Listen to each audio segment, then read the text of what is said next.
Welcome to Vin and Mike, episode 62, and happy anniversary. 1 year later, we're still here. Happy anniversary, Vin. What's up, Mike? You believe it? 1 year. 1 year later. I was trying to find, I will tell you, I was trying to find some stats before we came on. You know, how long do podcasts last 1 year? And I couldn't really find it. And then I had a bunch of other stuff going on and didn't really dig deep enough in it. But I know, like I said many moons ago, only 10% of podcasts last after 10 episodes, as we hit episode 62 already. And we're here 1 year later to the day and feeling good, man, you know. And of course, we're here right around the football season and all the craziness that went on last year and this year. And it's good stuff. Well, that's what I remember most. Then when we started the podcast, we were in the prime of playoffs, NFL playoffs. We know how excited that was last year. It was kind of reminiscing so far this year, which we're going to get into. But yeah, man, like 1 year, I'm going to post something on our Instagram page tonight just with our first episode. And I laughed about it because there was no Peloton in the back there. Vinny was like, he was in MTV Cribs or something in his background. And we had Jeff on the Maz, and I'll tell you, we were so nervous. Any kind of first show anyone does, you have some nerves, but it was definitely apparent. And then you see as the shows go on how involuntary it's been and what a pleasure it's been. All of the guests that we've had, the dialogue, the different topics like Vinny talked about, that we've had people from NASCAR on, horse racing, ESPN, ex-NFL players, our close friends, and it's been awesome. I mean, I just can't believe how fast the year went. And then it's just, now we're back in the playoffs, and look what happened this weekend. It was just crazy. Yeah, it's been a fun ride for a year. We got a lot of good ideas coming up for this year now that we got our feet wet, as they say, and really have a good idea of how we want to continue moving the show forward, and a bunch of different things we're thinking of doing once the weather gets better around here in the Northeast, and having some really good fun times with our audience and people we know and all that stuff. But that's all future talk. We'll get into that, as the time comes. But let's get to some of our sponsors and that kind of stuff, and then we'll jump right into these playoff games because our Giant fans are really excited for us to talk about that. And a lot to talk about. But again, Vin and Mike is brought to you by Viggy Bets. If you go to Twitter or Instagram at Viggy Bets, send him a direct message and you tell him, I'm a fan of Vin and Mike, and he will take care of you with a VIP subscription.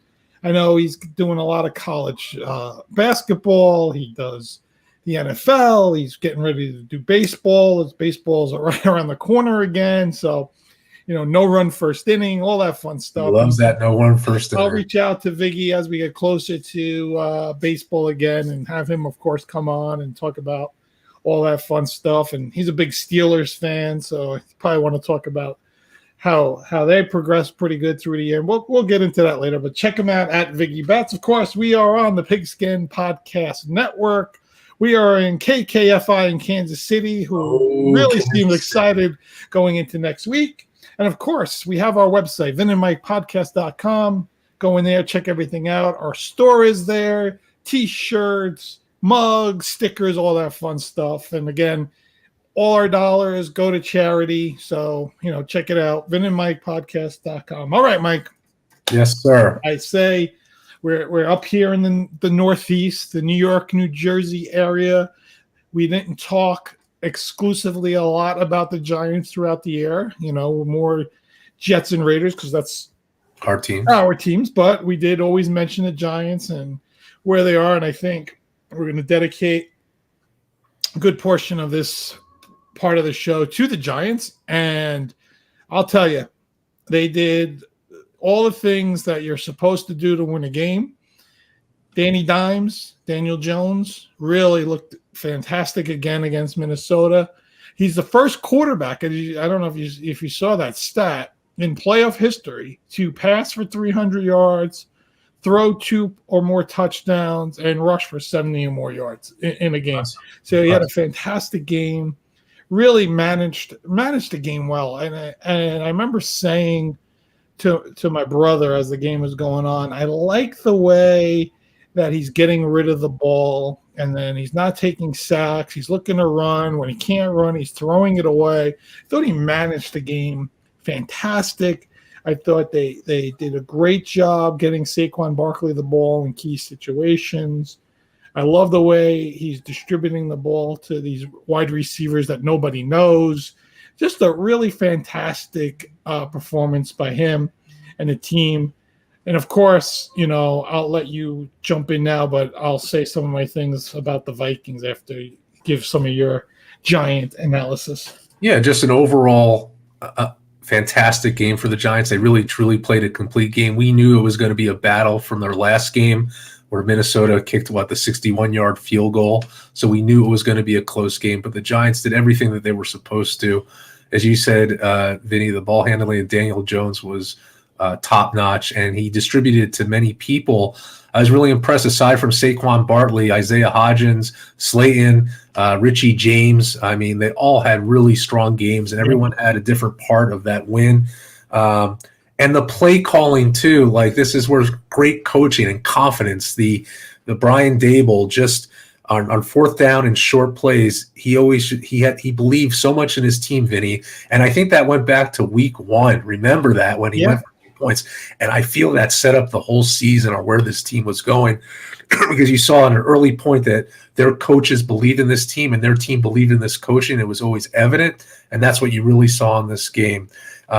Just so impressive. I love when Daniel Jones runs the ball. He has a heart of steel, just running that ball, has such vision on the field. They played a complete game, and I will say this, I know we're going to talk about it later, but right now this point spread against the Eagles is 8.5, and I will tell you right now on this show that the Giants will compete next week.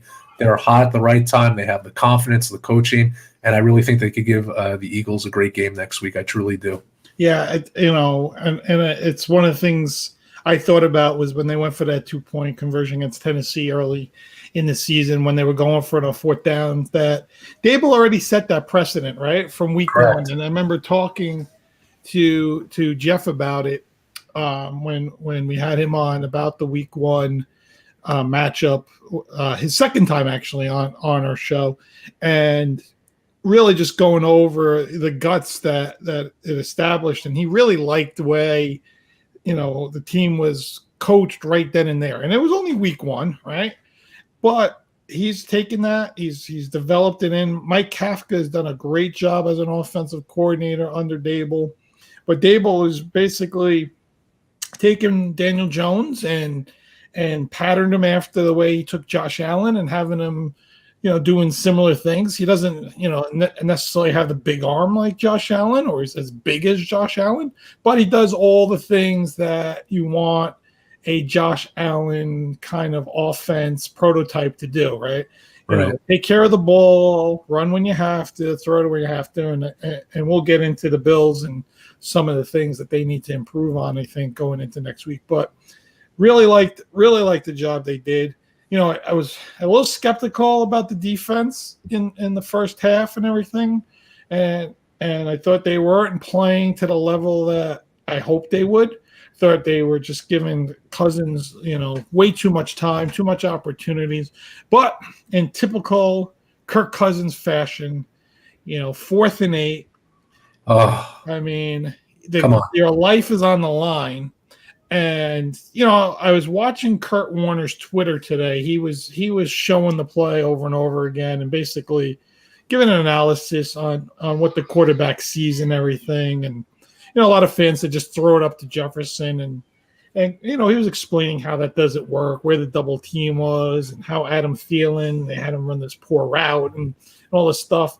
But what he didn't like was they had Hawkinson chip on the defensive end, which didn't really allow him to get downfield to make the route 8 yards down the field. It's just like a 3-yard route. So you got to blame the offensive play call, right? But then the quarterback himself has got to know. He just got to know that you need 8 yards in that situation. You know the guy just ran a 3-yard out. You know, and even if your main target was Jefferson there, you had to see the safety is already over the top and all this stuff. And basically, it's just typical Kirk Cousins, typical things, right? And it's not.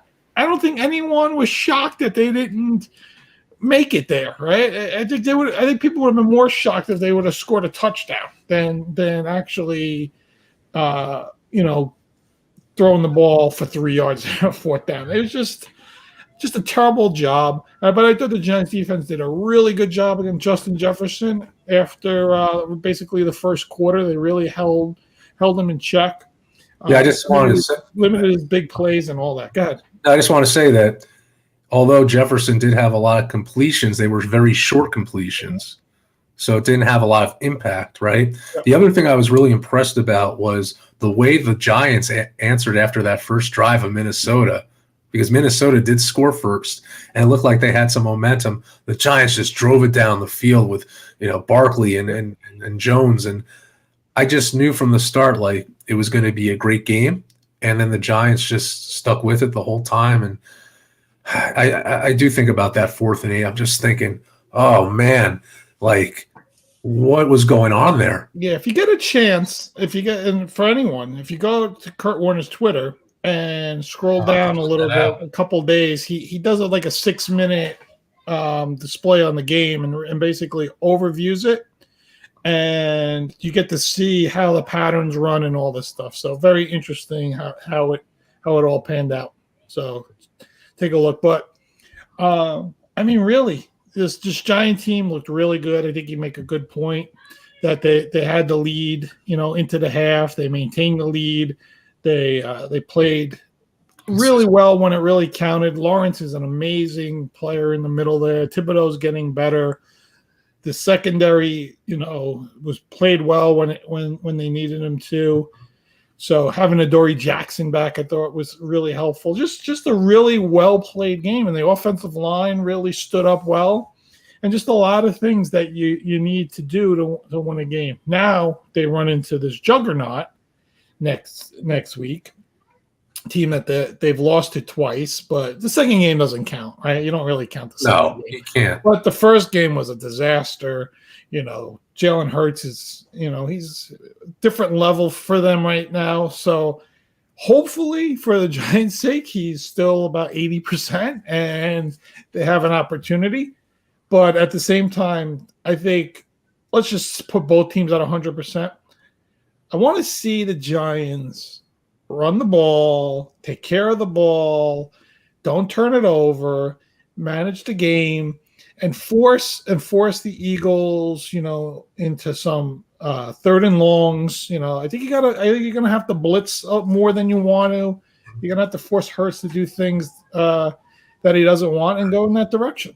Yeah, I agree. You have to take him out of his comfort zone, but Vinny, I felt the Giants defense was good, not great last game. They have to take it to the next level against the Eagles.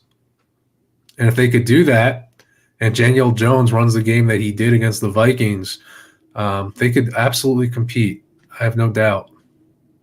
I think it's going to be a closer game than people really think. No, I agree with you. I think I want to see the Giants in this game in the 4th quarter. That's what I want to see. I want to feel that they have a shot of winning. I can't bet against the Eagles, at this point. 8.5, I don't know. But, we'll talk about that, as the week goes on and people check our Instagram out and all that. So, but I really felt that this was a signature game for Daniel Jones. I think there's no reason for him not to be back next year. I think there's no reason for Saquon Barkley not to be back next season. I think they just put themselves in a pretty good spot and just move from there, right? I mean, but it was a good win, strong win up in Minnesota. I know, Minnesota was a team that nobody really trusted to win a playoff game. Money line bet Giants was a good bet. It was a big bet for a lot of people. Yeah, of course. And ultimately, that's what it came down to. And I think sometimes when you have the ability to play a team already, which all these teams did, you're able to see some better games than I think you would have seen if it was for the first time. Because a lot of these games at halftime were very shocking, right? Like you go down the entire list, they were extremely shocking. But again, Giants third time against the Eagles. Really, this really second full time, but it's third time. Get a feel, get in there, make it competitive, blitz the crap out of Jalen Hurts. So what? You give up a long deep pass once. You have to take chances in this game. You can't let them methodically beat you and run the ball down your throat. Come after them, hit those A and B gaps with your blitzing linebackers, and then go from there. So that's what I want to see. Right? Yeah. All right. Let's jump to Saturday all the way back. People have already forgot about this game, but let's already jump back to Saturday afternoon. Brock Purdy, those Niners playing Seattle. Geno Smith, and I'll give Geno Smith some credit. I think the game was, what was it, 13? Was it 13-0, 10-0? Something like that. They were down early. Yeah. And they came back, I think they actually took the lead at that one point. And they were down 10-0, and then the second quarter they scored 17 points. It was 17-16. They had the lead at halftime. 17-16 at half. Yeah, I mean, they give Geno Smith credit, give Seattle credit. They stood in there. They played strong. But this is a juggernaut of a 49ers team. And Purdy's looking, he's managing it, but let me tell you, throwing 300 yards is not just managing the process, right? You're making passes, you're making big plays. McCaffrey is unbelievable. Debo is unbelievable. You got Kittle, you got Ayuk, Trenton Williams. There's so many weapons. Trenton Williams looks as big as the entire offensive line. If you tuck behind him, I don't know how anybody sees you running the ball. That guy is enormous. He makes these 6'4", 300-pound defensive linemen look like little boys. I mean, it's insane how big he is. But I was really impressed with Purdy when he had to make throws and when they were down in the game and how to come back a little bit. And listen, he was efficient. I think Kyle Shanahan's offense allows him to make these good, efficient throws, but they have a lot of weapons on offense. They have a lot of weapons on defense. They're going to be a very tough team to beat in the NFC. Agreed, and we had them going to the Super Bowl. And I think that, the combination of their defense and offense, they got the full team, the 49ers. They really do. Yeah. But how impressive has Purdy been? It's unreal. I know. Every time I think that this is going to be the game where he takes a step back, he's going to have to throw the ball a lot. It's going to be tough. He's been good. Dallas has got to go out there and compete with that, and that's tough. And we'll get into Dallas last night. I thought they, I'm not going to take anything away from what I saw last night from the Cowboys, and everybody that's been a Dak doubter should take a step back. Now, again, he's still got a long way to go, but it's a very good performance last night. But yeah, Purdy's been unbelievable. Nick Bosa on the defensive side and Warner. I think the only weakness, again, when I look at San Francisco, is their secondary can be a little shaky. DK Metcalf had a very big game against their secondary, so I think you worry, maybe CeeDee Lamb can have that kind of game, and you got to be careful. But it's going to be a different game for both teams altogether. But very impressed. I tell you, McCaffrey, that guy had 2 years where he basically didn't play football, hurt, comes back this year, and he looks like he hasn't missed a step. He's unbelievable. He is unbelievable, running, catching, and they got Mitchell back too. That team is. They have their full core. No, they're a dangerous team. They're a dangerous team. Here's my quick question, and we'll probably dig into this after the season, but I feel I'll just throw it out real quick.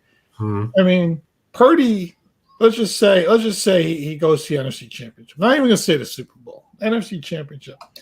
You have to bring him back as your starter, right? You can't let Lance come back in and be your starter next year, can you? No. You have to go where you're winning and you have the momentum.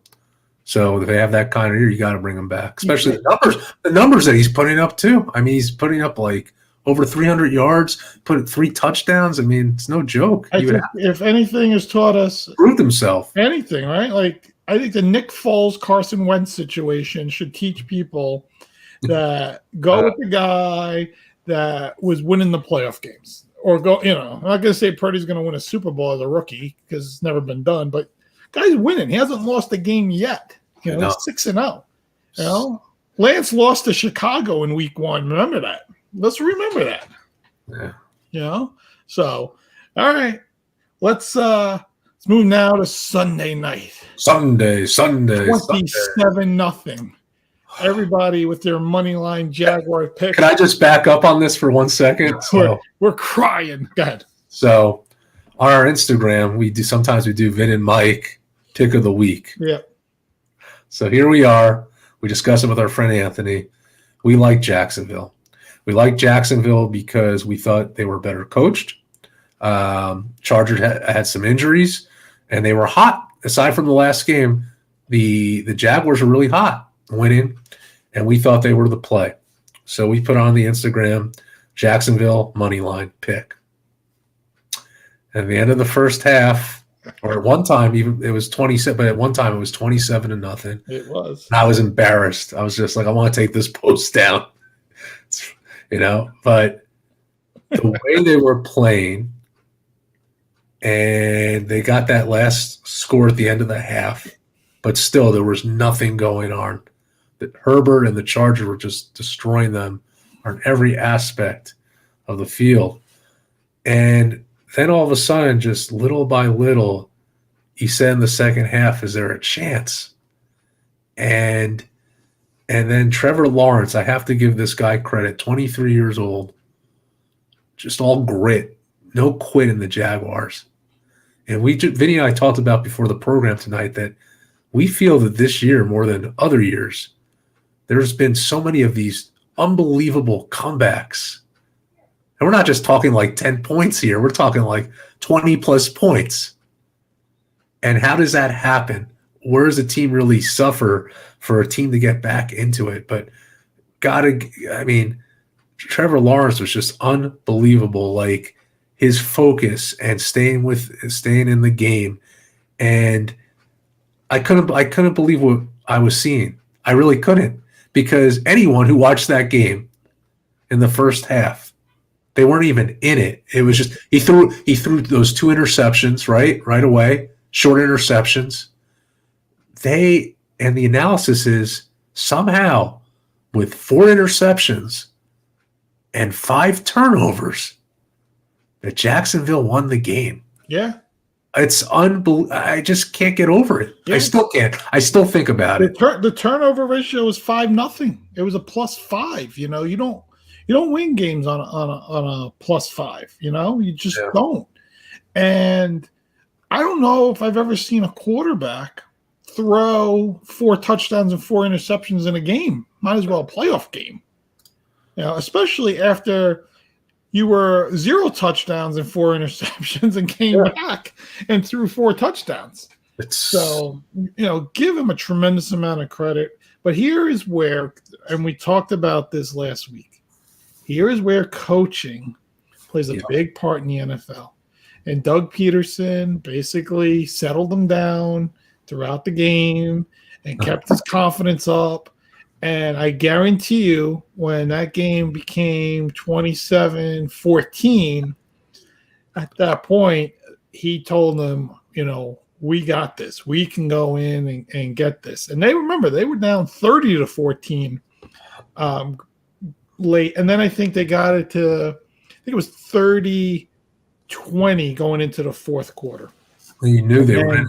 And then, of course, Doug Peterson being Doug Peterson, Joey Bosa, who was losing his mind out there, got the unsportsmanlike conduct to make it 30-26. Of course, Doug now at the 1 is going to go for the 2-point conversion, not kick the extra point. Gives it to Lawrence, who's 6'6", big kid, and just dives right over the top. Puts the 2 on there, 30-28, and now makes it a lot easier when his team's got the ball here. The field goal wins the game instead of tying the game or trying to go for the touchdown and all this stuff. And that's where, you think about these coaching, the little things that come back. That was a huge call there, a huge penalty on Bosa, a huge call. So, do you think if it wasn't the penalty, he would have went for 2 still? No, he would have kicked the extra point. 100%. Yeah. Would have kicked the extra point. And you would kick it, and then thinking they could go for 6, try to score a touchdown if they get the ball back, and that kind of. How about that beautiful play? What was it? Who was it? It was 4th and 1.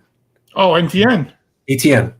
And Doug Peterson, this is where coaching comes in. Like you said, he didn't like the formation, calls timeout, right? Yeah. And they do that. Etienne totally fakes everyone out, goes to the – that was awesome. Yeah. Remember in that Super Bowl, Philly. Okay, let's do Philly. And they did that on 4th and goal. They did that pass to Nick Foles, right, from Trey Burton, the double reverse, the whole thing.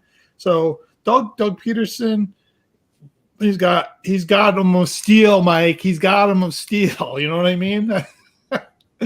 That was unbelievable coaching. He's just fantastic. I can't wait to see him go against his mentor, Andy Reid, next week. It's going to be a fun game up there in Kansas City. 2 guys that he was with him in Philly. He was with him in Kansas City. He won a Super Bowl, in Philly. Andy leaves Philly, wins a Super Bowl in Kansas City. I mean, just unbelievable how it all played out. But 2 Super Bowl winning coaches, 2 totally different teams at this point, right? Mahomes is like the upper echelon number 1 player in the NFL, and Trevor Lawrence is the next big star. He's finally coming into his own, right? I think maybe they got the cobwebs out of that first half, and now they're just they're on. Maybe that's what it was. Yeah, I mean, even the Tennessee game was very tough for him, right? He had a very tough game there, and then a tough first half. But like you said, he's 23, and he's essentially a rookie. I mean, let's be fair. The Urban Meyer experiment last year was a disaster. The guy didn't learn anything. He was thrown to the wolves out there with this idiot, coach and all this stuff. And Doug comes in. If you hear the interviews with all the players there, and they say what's the difference between this year and last year, and the first thing they all say is professionalism, right? I mean, that's.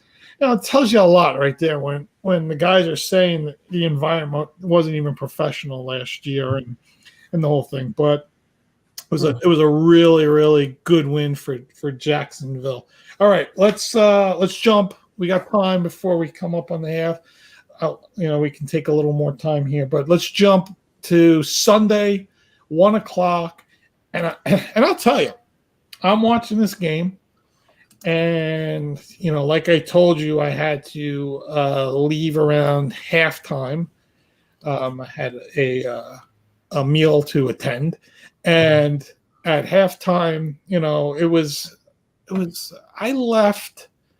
I think I left before half. But I was getting ready. I think it was it 17-0 Buffalo?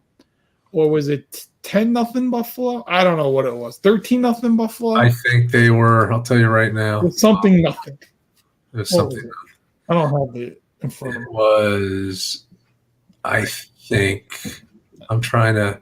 They were, no, because I'm looking at the actual quarters. It's not telling me, but whether it was. What was the score at the end of the first quarter? It was, hold on. Let me get it. Hold on. Okay. Where is it now? If we had a producer, he would just have all this stuff. Yeah, everyone just be patient. Just trying to find it here. Hold on. Here we go. Go ahead. 14-0 Buffalo. 14-0. So when it was 14-0, I said to myself, and then I texted my brother, I'm like, well, this game is over. Right?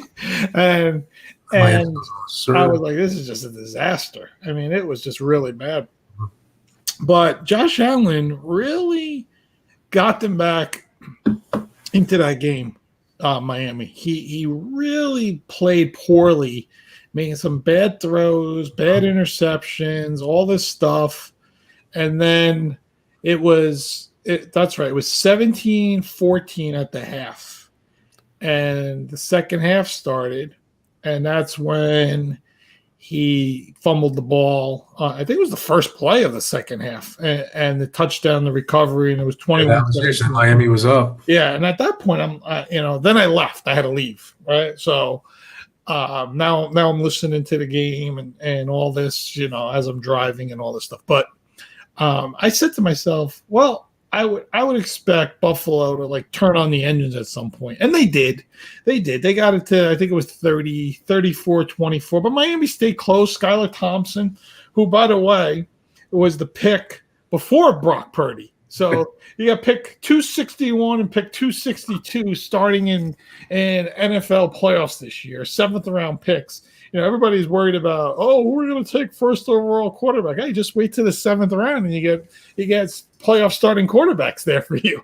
But ultimately, I thought he did a good job, but I think Buffalo's got to clean that up. And I think Josh Allen, and I looked at Josh's stats, to be fair, his touchdown to interception over the last 3, they're similar. He's usually 35.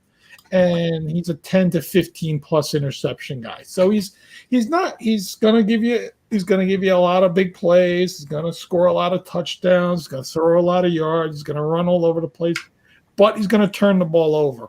The problem with that is it's nice to do it against Miami or the Jets or New England because you still beat those teams, right? You still win. It's when you got to now play Cincinnati with Joe Burrow. That's not going to potentially Patrick Mahomes, in Kansas City. You're going to play in a neutral field, but you still got to play Pat Mahomes, a Joe Burrow, maybe a Jalen Hurts, in a Super Bowl. You know what I'm saying? Those are the moments where you can't have your 2-to-1 touchdown to interception ratio. You have to really come out and clean that stuff up and not make those poor plays, because I think a lot of people felt it, and I think we even said it sometime over the weekend, that if Tua was there, I think the Dolphins could have maybe pulled this game off. I was just thinking the same thing. If Tua is there, I think they win the game. Yeah, that's the thing, right? It just felt like, so I think he's got to clean up. But, again, Stephon Diggs, Gabe Davis, Cole Beasley comes out of retirement. The young kid Shakir, Dawson Knox with a great catch. Yeah. I tell you, a lot of these tight ends had big games this weekend. But, they got to clean up a little bit of their defense. I think they're still a little suspect. I thought their defense would have been better than it's been so far. It's a little shaky, but I still think Buffalo is going to be a tough out. And I thought they did enough to win the game. Didn't cover, but did enough to win the game. Yeah, I also like with Buffalo that Gabe Davis got involved again. He had a phenomenal game, and just Stephon Diggs is on another planet. I mean, those two guys are just, I don't know, it's just awesome to watch them. Yeah. I think again, same thing. I think there was so much pressure on Buffalo, right, that even them, kind of similar to Jacksonville, I think they got those cobwebs out, right? So, all right, you won. It wasn't pretty. Fresh slate coming up. Got to get back to the fundamentals. Yeah. All right. We'll take a break. We'll come back. We'll do Cincinnati. I know we'll do the Cowboys, especially. We got a lot of opinions on that game. I got my opinions on why Tom Brady's press conference is more important than Dak Prescott's, all this kind of stuff. But let's do the break here, and then all right, we'll come right back. All right. The NFL playoff action continues. We are one step closer to Super Bowl 57, and for the NFL division round, check out DraftKings Sportsbook, an official sports betting partner of the NFL. New customers can just bet $5 and get 200 in free bets instantly. Plus, all new and existing customers can take a shot at an even bigger payout with DraftKings stepped-up same-game parlays. Boost your NFL winnings with each leg you add up to 100%. I know we saw how did Dan do on his parlay last night? His stepped-up parlay. Did he hit it? I don't know if he hit it. I don't know. What, the big one that I sent you? Yeah. He had Tampa. Did he have Tampa on the $20 over? Was it that one? Or am I thinking the wrong one? No, it was another one that he had. What am I thinking? You were thinking the game before. Hold on. The Ravens game. Ravens, yeah. All right, gotta find out. But they do. They have. He did the stepped up parlay because I saw he boosted it, right? He boosted it. So there you go. Download the DraftKings Sportsbook app and use code TPPN. New customers can bet $5 on the NFL divisional round and get $200 in free bets instantly. Only at DraftKings Sportsbook with code TPPN. Minimum age and eligibility restrictions apply. And see show notes for details. So, yeah, a lot of fun stuff there on DraftKings. All right, let me throw this up here, Mike, for you.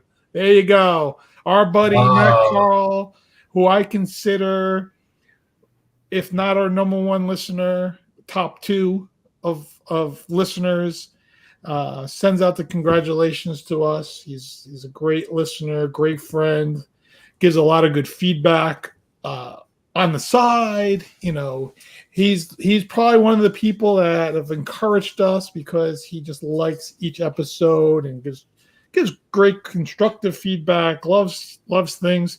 Told me stop wishing well on the Celtics because every time I wish them well, they lose. So it's always the opposite effect whenever you say something. I wonder how Joey Gallo is going to do this year. Oh, that was the best back then. Yeah, thanks, Matt. I mean, as Vinny said, like definitely one of the top listeners.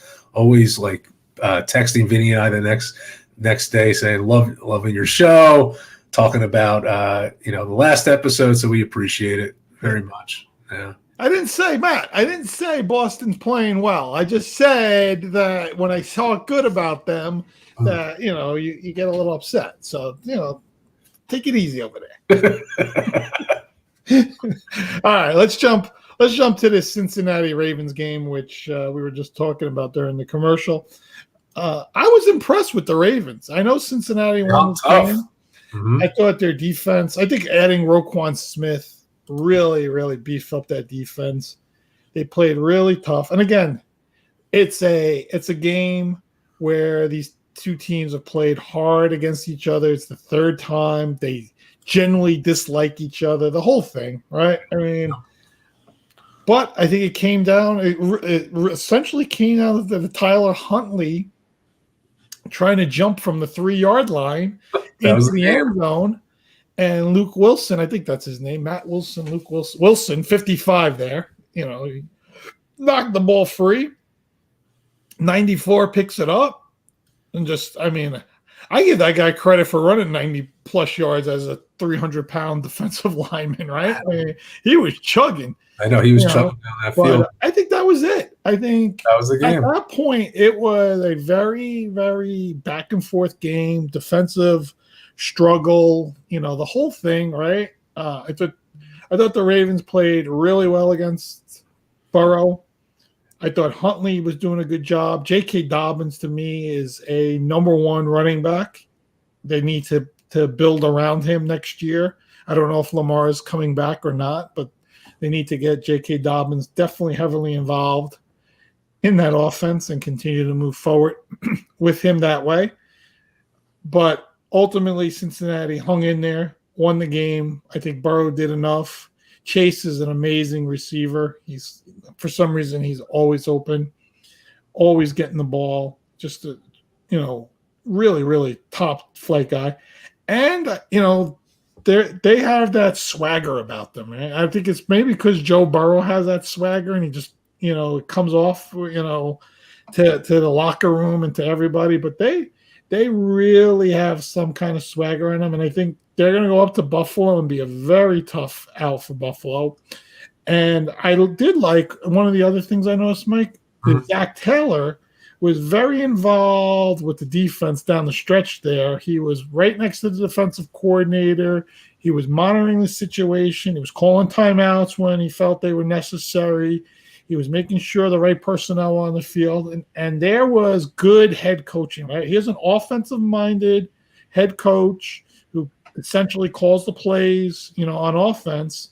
And when the time came to it, he really stepped up and was a head coach. And I think that's the maturity of him as a head coach over the last few years that has taken to that next step.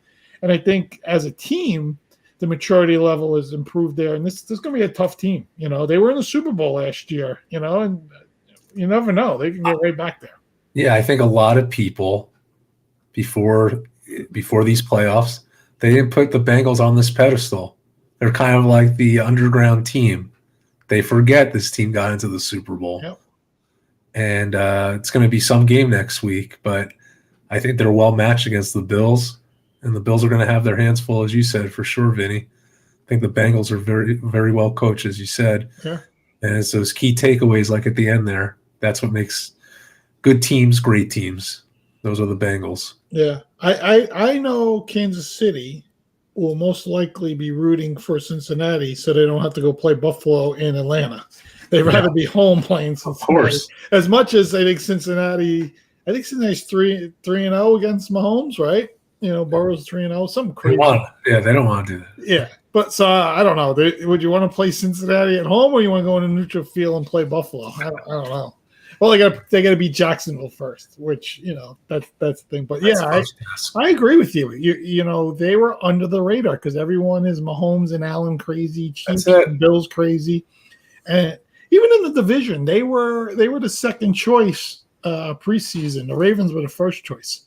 Here's a team coming off the Super Bowls, not even favored to win their division, and coming back with basically their star quarterback, essentially the same team. So it was a little crazy to see all that, but everyone's very well aware of Joe Burrow and this Bengals team now. And if you're not paying attention at all, right? That's right. All right. Last night, I'm sitting there. I'm going to tell you, first 4 drives, punt, three and out punt, 3-and-out punt, 3-and-out punt, 3-and-out punt. I was like, these teams, man. I'm like, Brady and Prescott. I'm like, this is going to be a ridiculous game. Yes. I'm like, what is it going to be, a 7-3 game? I mean, this is terrible. I'm like, this is just bad. These teams just aren't clicking.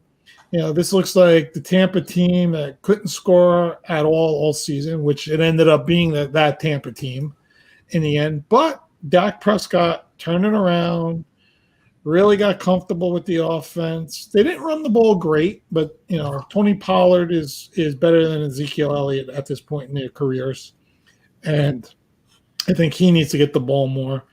CeeDee Lamb did it. Dalton Schultz, another guy out of nowhere, big game.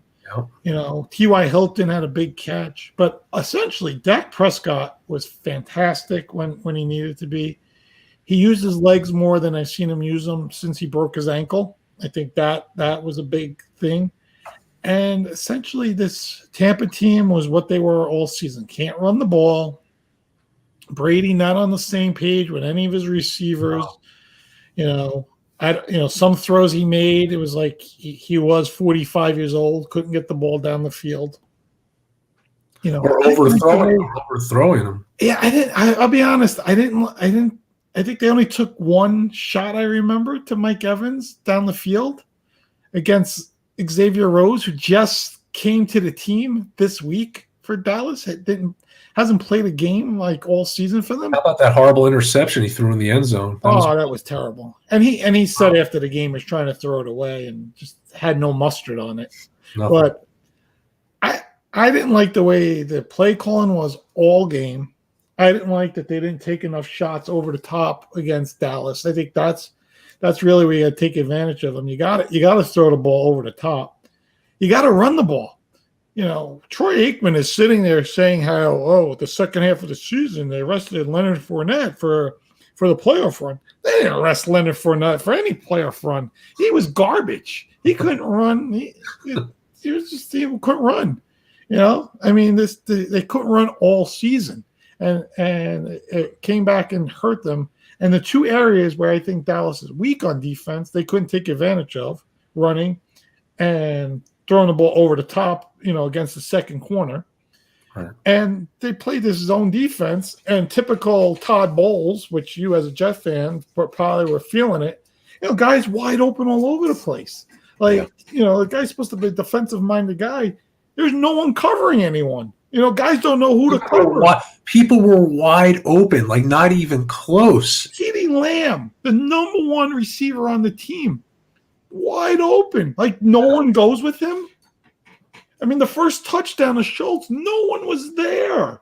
They let him run in the seam. No one was there. I just felt there was no energy on Tampa Bay. Zero. I didn't feel it the whole game. Zero energy. Receivers, no chemistry with the receivers. Brady was off, and we talked about coaching. I know how I felt about Todd Bowles as a Jets coach. I feel the same way about him now. I don't think he's helped this team in any way to improve. And this was just a I don't know. And I'll be honest, I get it. Tom Brady's the greatest player ever to play football, right? Or whatever you want to say, right? But one of the top football players in the history of football, right? I get it. It could be his last game, but you know what? Dallas won that game. If you want to have a press conference with Tom Brady, fine. I know he's got to talk about the game. Have him have a press conference this week.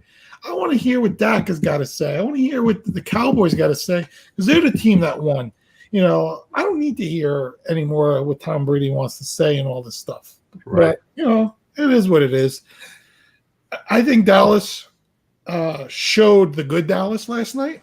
There's still that Dallas that can pop up that played against Washington, one of those Dallas games. So I don't know what we're going to see when they go to San Francisco. I will say that San Francisco is going to try to run the ball, if not run the ball a lot with McCaffrey, Mitchell, and Debo, right? They run all three. Purdy's going to take shots over the top to Ayuk or Debo, right?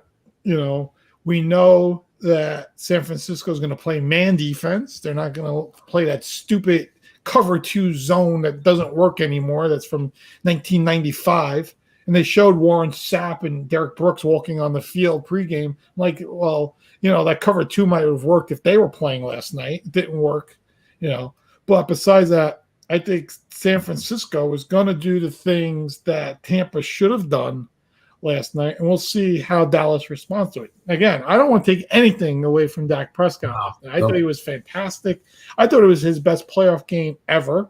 Yeah, he was focused from the start. He was solid. I like the way he used his legs. I hope that they realize that he has the ability to be mobile and take some advantage of that because, as we know, the San Francisco team both had 18.5 sacks. They're going to come hard at him. And they're going to need to get them to move a little bit. So, but I'm excited for that game. I think that's going to be a good one. Excited for that game. That'll be a close one, I think.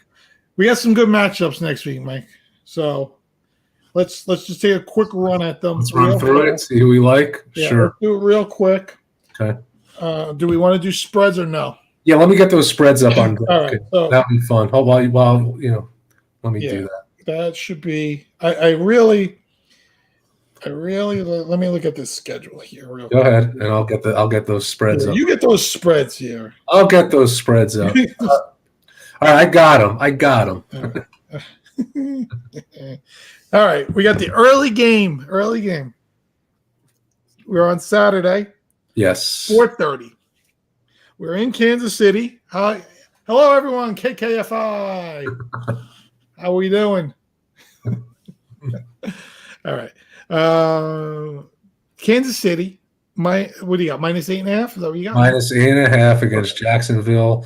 My feeling is Mahomes at home. Yes, Jacksonville had an unbelievable comeback. Yes, I think Trevor Lawrence has grit, but I think Kansas City is just going to overmatch them. I think Kansas City wins by 10+. I'll take Kansas City -8.5. Yeah, I look at Jacksonville with Lawrence, and a bunch of good receivers. The two Joneses, Christian Kirk, Evan Engram with a bounce back year. Like you said, Etienne, nice game. I look on the other side of the ball. No one, they got Walker as the first overall pick, but it's a little shaky over there, right? And you got Mahomes at home, a week to rest. I definitely like Kansas City, probably 38-21, something like that. Yeah. Not that I think Jacksonville scores. Maybe keep it, maybe one of those first half kind of games again where they're right in it, and then Mahomes just like takes off, right? So, all right. 8:15 in Philadelphia, Saturday night. Prime time. Everyone's going out on their Saturday nights in New York and New Jersey. All the local bars are prepping. They got their wing specials, their beer specials, their giant banners hanging. Down in Philly, go get your cheesesteaks, go get your pretzels, go get your specials there. It's going to be a wild, wild area here in this Northeast corridor, as we say, from Philly to Boston. Everyone's going to be excited for this Giants-Eagles game. What spread you got? So now it was plus 8.5. As of right now, it's plus 7.5. And that reflects on what you said earlier. I think Vegas is listening to me. That's what you said earlier. But I told you on this program that the New York Giants are going to compete in this game. It's not going to be any kind of runaway. You see that Vegas is seeing that now. You saw the chemistry of Daniel Jones and his receivers. You saw the way the Giants ran the ball. But the one thing that the Giants have to do better is their defense, as Vinny said, rushing to the passer. They have to get to him. And if they do that, they'll be right there. So I will still take the Giants plus 7.5. I think it's going to be one of those close games, and I think that we'll be playing in the fourth quarter.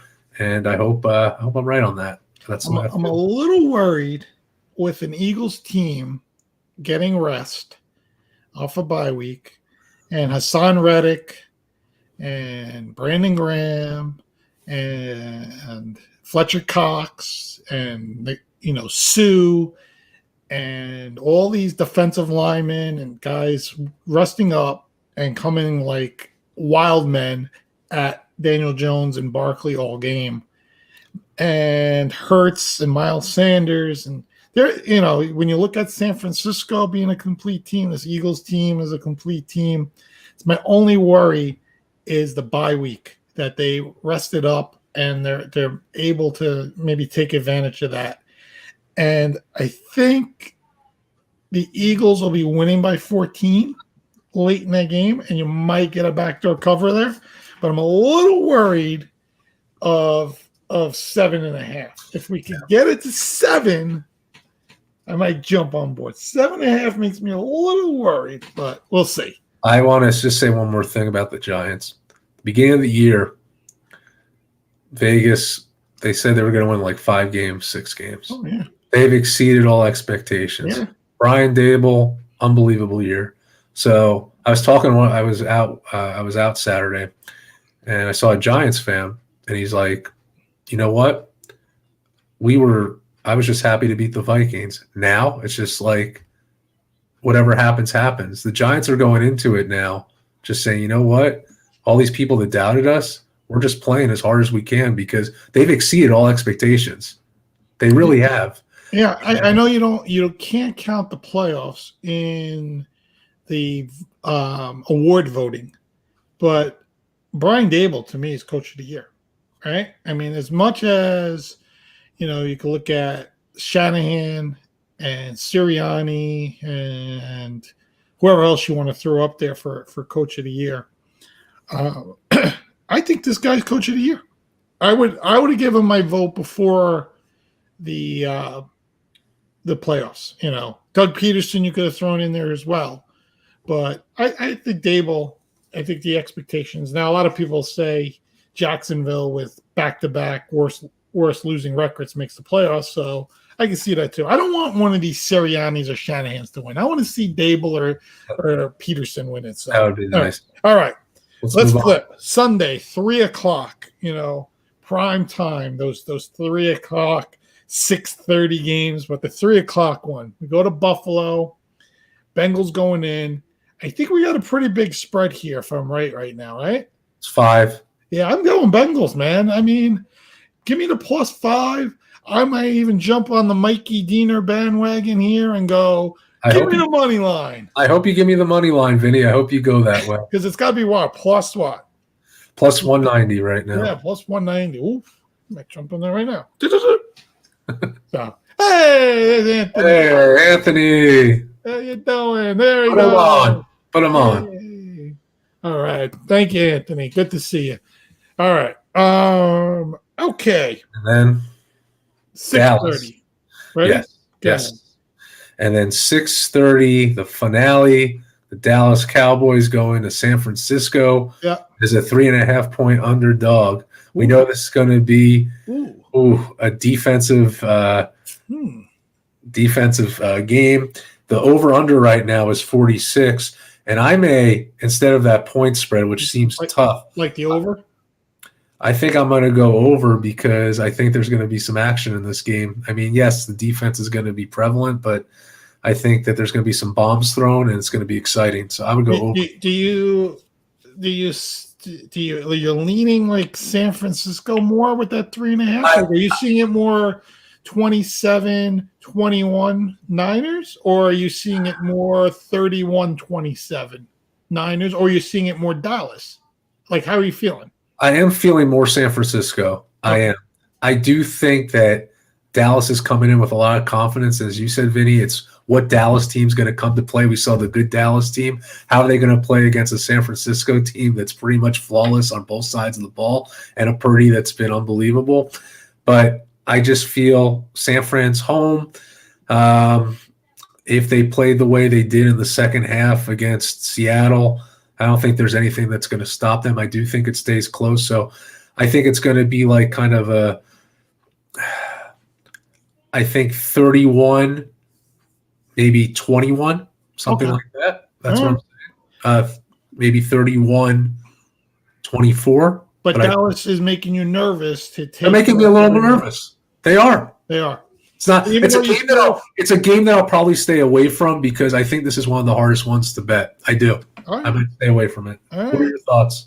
No, I'm on San Francisco. I think they match up really well against Dallas. I think, like I said, I think the strengths of the Niners are the weaknesses that Dallas has on defense, and I think they do enough to keep Dak under control and win the game by a touchdown. That's I'm more in that 31-24 deal. Right. I wouldn't be surprised if they take a big lead and even like Dallas comes back and covers the 7 that way. But we'll see. If we were great at this is all we would do. But we have to do other things because we're not great at this.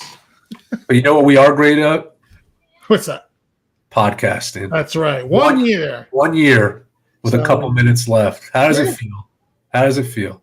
I tell you, I just did an interview, as you know, with a group that we're part of. I did a written interview. I had a bunch of questions and I answered a bunch of different questions on various topics. And one of the things that was asked is how we started. And, I think about sitting at, in the bar at the restaurant. I think the Rangers, I think I keep saying, I think the Rangers and the Knicks were both on. It was during Omicron, so we were like the only 2 people in the entire place. Like the bartender, everybody was canceling reservations left and right. We're sitting there showing our vaccine cards and wearing masks and all this crazy stuff that was going on. But, you sat there and you said, this is, December of 21, just, for people that don't know, and said, you want to do a podcast? Would you ever think of doing a podcast? And I think I said, yeah. I said I definitely would like that. It would be something interesting. I said, let's take our time and figure it out and what we want to do and how we want to lay it out and all that stuff. And I just said that, in the interview and everything, and then asked about, what was some of the things that you would change before you start. And I think you'll show it tonight for people to see on Instagram. Is I wish we would have done a full test episode, right? Instead of like we tested the systems, we talked about stuff, we checked microphones, we checked speakers, we did all of that stuff, but we didn't do like a full hour test show.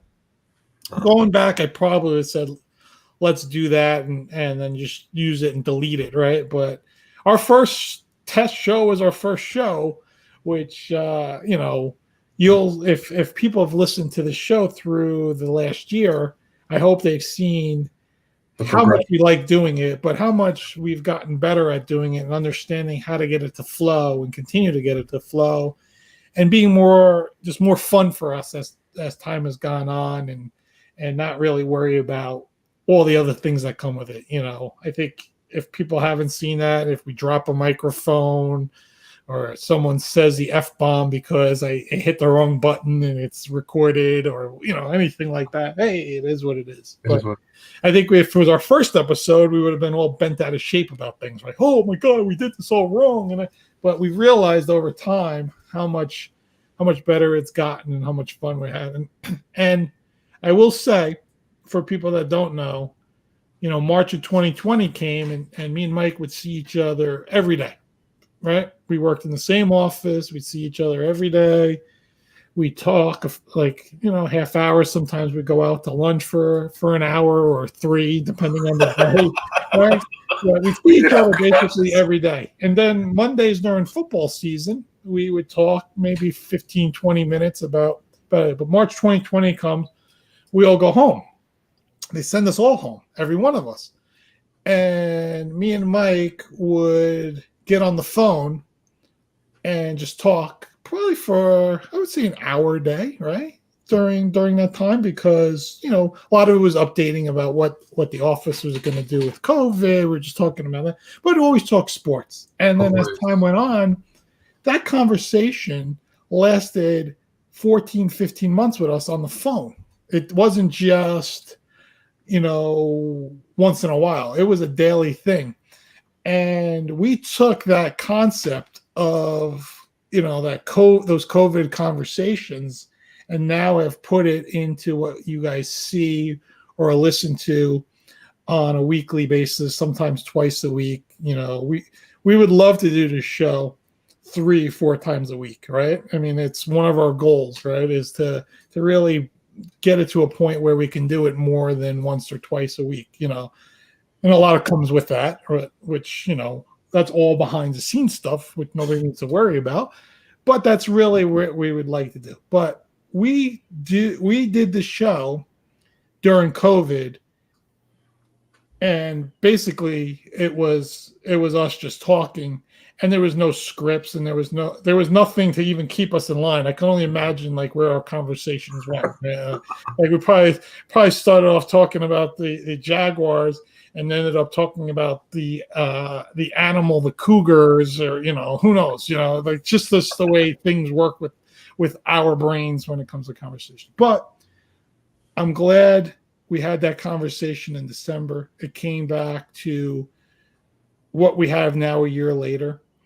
A very fun podcast, a lot of good people that listen to it, a lot of good feedback from a lot of different people, listeners that we never met now, right? Like that's one thing you forget about when you do podcasts, that it's not just your friends listening or your friends that tune in. There's people that we've never met, we've never known, comments and thumbs up and, celebrities and sports stars, like Bart Scott, liking Instagram posts, and Richmond Webb and Gus Farad, former players, and Renee Washington, who does ESPN, covers games, and Antoine Staley, who covers the Jets. You can look at the list of people that are part of the show that we know listen to the show, that comment about the show, that want to come on the show. It's just like, it's fantastic. And then on top of all the good friends we've had, it's become like an offset of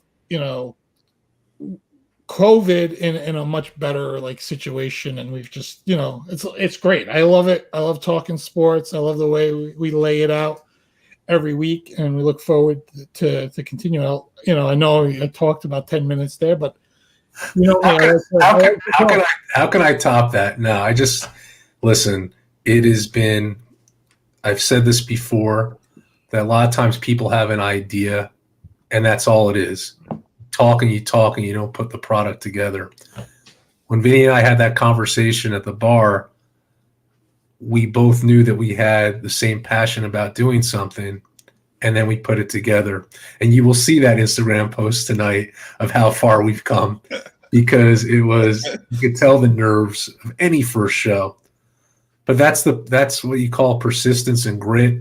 We do this every week, and to me, it's not work. It's not work. It's fun because we love sports. And people have told me specifically, like, they don't even like listening to sports talk radio because people will like attack each other and this and that, and you see on those shows. And they're like, I like tuning into Vin and Mike because I could just relax and really listen to some really intelligent sports dialogue with a good twist. I also think what's made it work is our personalities. If we had the same personality, it would never work, just like anything, right? So we bring different perspectives, different personalities, and of course, the different guests. And everyone who's come on this show, no matter who it was given the same respect, and we're just as much appreciative. I mean, you know, as we said, we've had our good friends on. We've had Lori, who is NASCAR. We had Renee Washington, ESPN, and we've had our close friends like Jeff Maspool, who will always be grateful for, because he put his hand up right away and said, I want to be on that first show. And just people like that, all people that have come into our lives as friends, or people that we've spoken to, or Vinny reaching out to on Twitter. But it is fun. And honestly, like, it's something that we look forward to every week. And we have a lot of laughs. And cheers to another year. So it's exciting. Yeah, absolutely. That's it. It's a good way to end it, Mike. So again, thanks everybody. Tomorrow is officially the 1 year, to the day.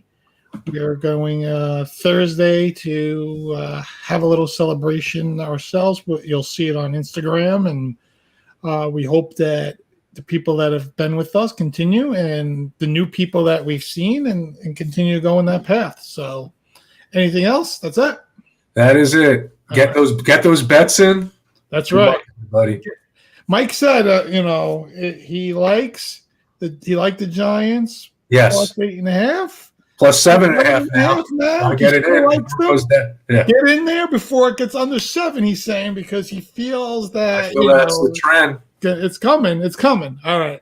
See you next week. See you.